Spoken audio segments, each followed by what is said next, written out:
Welcome to the Reality of Herbal Therapy podcast, episode 72, The Spike in Your Heel.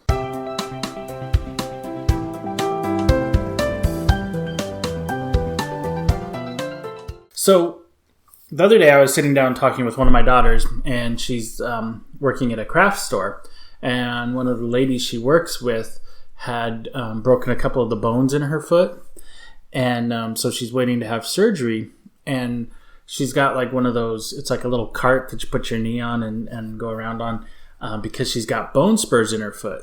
And my daughter said that's what she's waiting on surgery for, was for the bone spurs.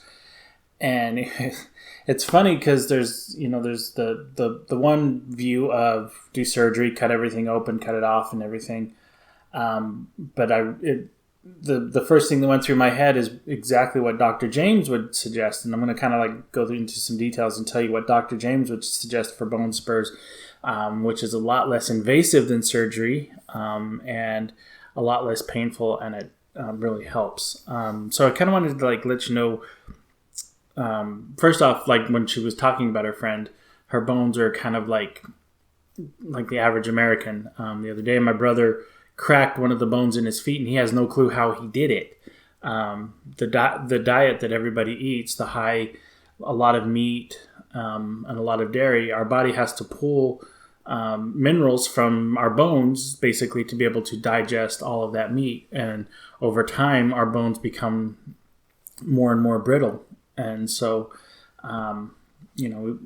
James would always suggest cutting back on the meat and the dairy, and taking like PM minerals and things like that to kind of keep your minerals up, keep your body healthy. Because when it has to pull the minerals from your bones, it causes all sorts of other problems because the minerals in your bones are not the same as food minerals, like the PM minerals and stuff like that. So, try and keep your minerals up so that your body can digest food properly.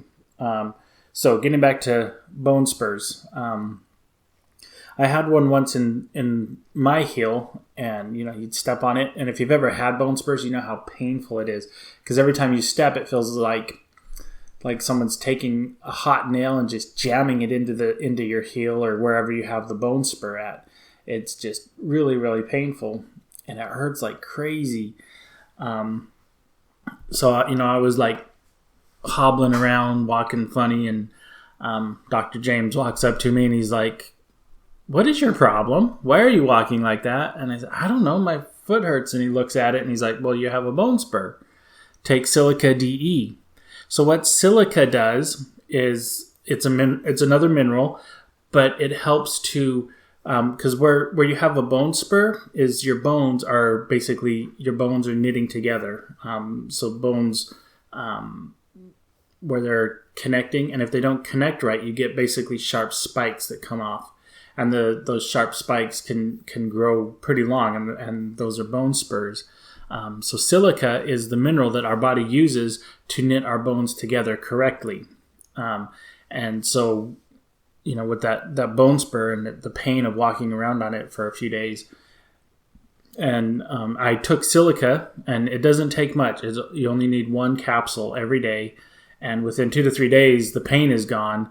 But then you want to keep taking them for a while so that you build up your silica so you don't get them again. They're really, really painful.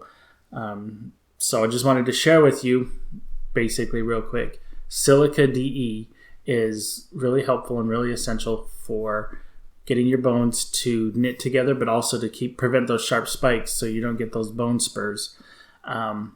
And stuff. So then you're not like this coworker of my daughter's who is going to have surgery to remove a bone spur, where just one silica a day, after 3 or 4 days the bone spur would be gone, and if she kept it up for a while, then she wouldn't get any more.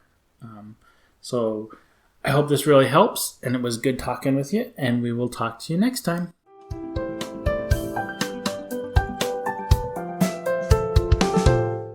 It is not the intent of professional herbal instruction or any persons associated therewith to diagnose or prescribe. The intent is only to offer herbal information for your consideration. In the event you use this information without your doctor's approval, you are prescribing for yourself, which is your God-given right. But professional herbal instruction or any persons associated herewith assume no responsibility. The claims and statements made on this podcast have not been evaluated by the Food and Drug Administration. These products are not intended to diagnose, treat, cure, or prevent any disease.